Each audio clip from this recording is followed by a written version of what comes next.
Hello guys, good morning! So for today's video ay ipapakita ko sa inyo ang everyday routine ko papunta sa work. So every morning nga, nagigising ako ng mga 5:30 ng umaga. So umaga ang duty namin ngayon. Nagsisimula sa 8:30 ng umaga hanggang 5:30 ng hapon. At dahil nga mga bago pa lang kami sa aming company, magkakaparehas pa rin kaming tatlo ng schedule. Kaya magkakasabay din kaming pumapasok sa umaga. So pagkagising nga sa umaga, yan, magbubukas ng kortina. At syempre, matatanong mo kaagad sa labas. And it's another day na naman ngayon. And thank you Lord for this day. Every morning na magigising tayo is a blessing. Kaya dapat huwag natin kakalimutan magpasalamat sa Panginoon. Then after nito ay bumababa na ako para magluto ng baon. Everyday kasi talaga nagbabaon kami. Pag doon kasi sa work ka ang order ng pagkain, may bayad. So para mas makatipid, nagluluto na lang kami ng baon namin everyday. So ito nga yung luluto ko for today, yung parang mga meatballs. Pero syempre, magpapainitin muna ako ng tubig.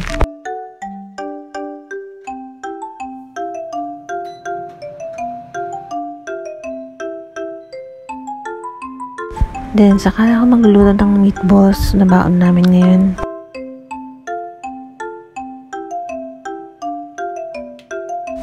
Nung una nga, akala ko hindi masarap tong meatballs nila.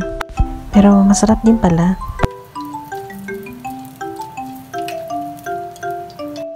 Then magtitimpla na ako ng inumin. Yung tinitimpla ko pala dito, yung cocoa powder. Parang Milo sa Pinas. Ito siya, buti nga may nahanap akong ganito. Nakasinlasa din ng Milo. Kasi sa Pinas talagang Milo lang din ang iniinom ko kasi hindi na ako umiinom ng kape.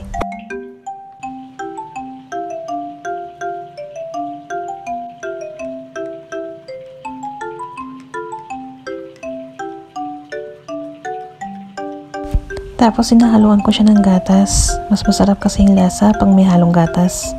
Nagbe-breakfast din kami sa umaga para hindi kami agad magutom. So gumawa nga ako ng sandwich na may egg.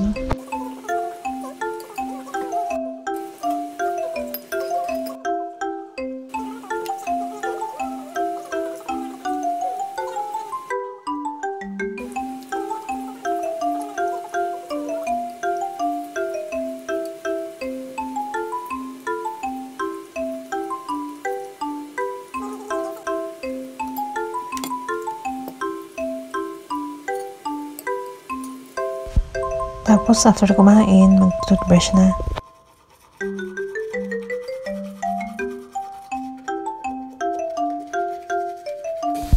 Then maghihilamos na lang. Tuwing umaga nga naghihilamos na lang kami kasi sa gabi kami naliligo.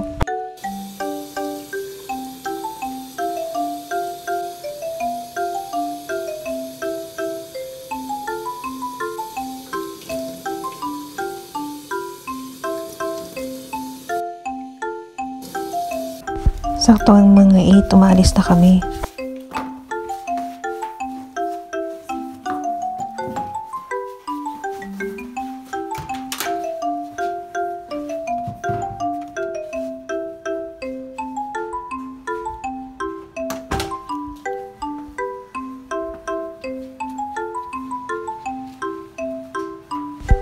At syempre, ang gamit namin sa pagpunta sa work, ang bisikleta.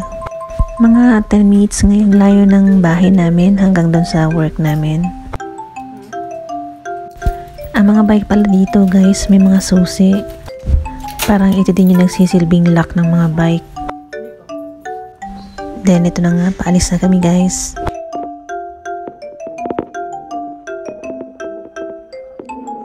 Dito nga may mga nakakasalubong kaming mga tao. Kaya syempre kapag binati ka sa umaga, batiin mo din sila.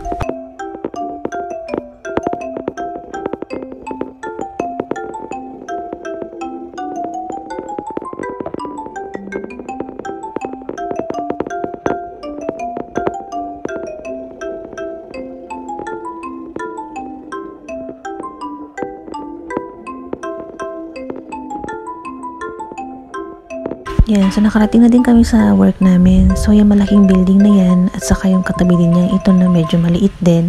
Kaya yan na yan yung work namin. So ito na nga, break time na namin. And nagkasabay nga kami ng kasama ko na mag-break ngayon. Bali 8 hours yung duty namin, tapos may 1 hour kaming break.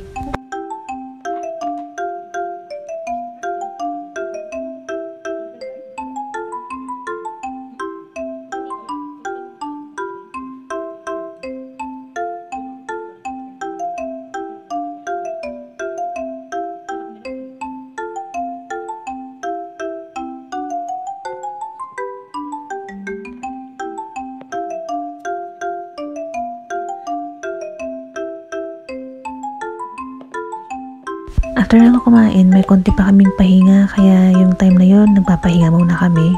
Syempre, kailangan mo sulitin yung break time mo.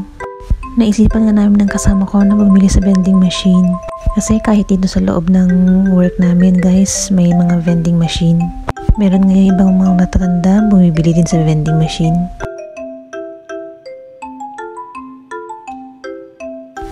After nga ng maghapong trabaho, uwian na guys. At syempre, bago ko umuwi, palitan mo ulit yung sapatos.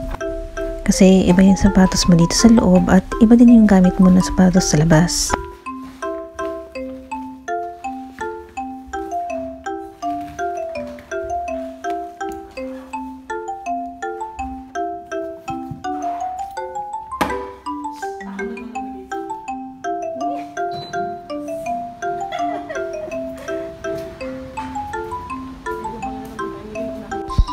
Pupunta pa kami sa kabilang building kasi doon yung time out namin.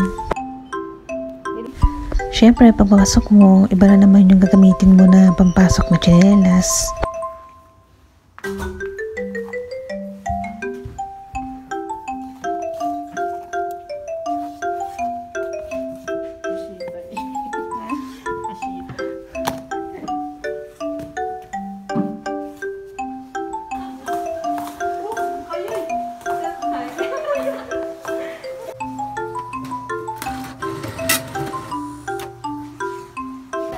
So yan na, sakay na naman tayo sa ating bisikleta, pauwi.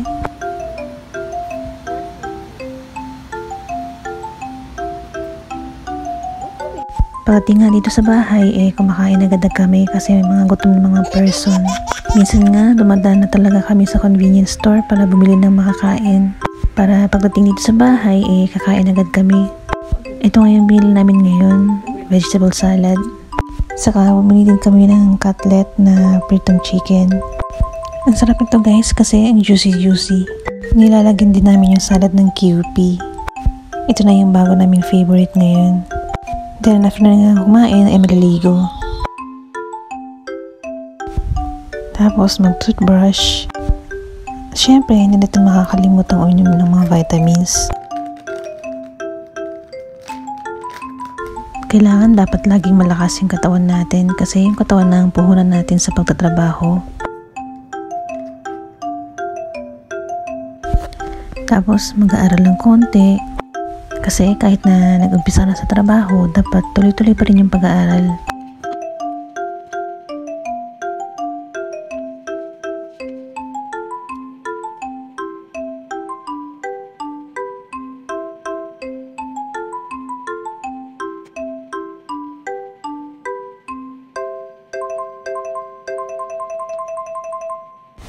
Siyempre, hindi pa rin natin nakakalimutan ng ating baby time.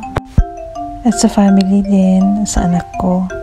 Yan, nahiya na naman sa video yung anak ko. Mahihain kasi talaga yan sa mga video. At yan ang aking daily routine guys sa araw-araw. And hanggang dito na lang guys. Salamat sa panonood. And abangan nyo pa ang aking mga daily vlogs dito sa Japan. Diyan, matakonto na eh.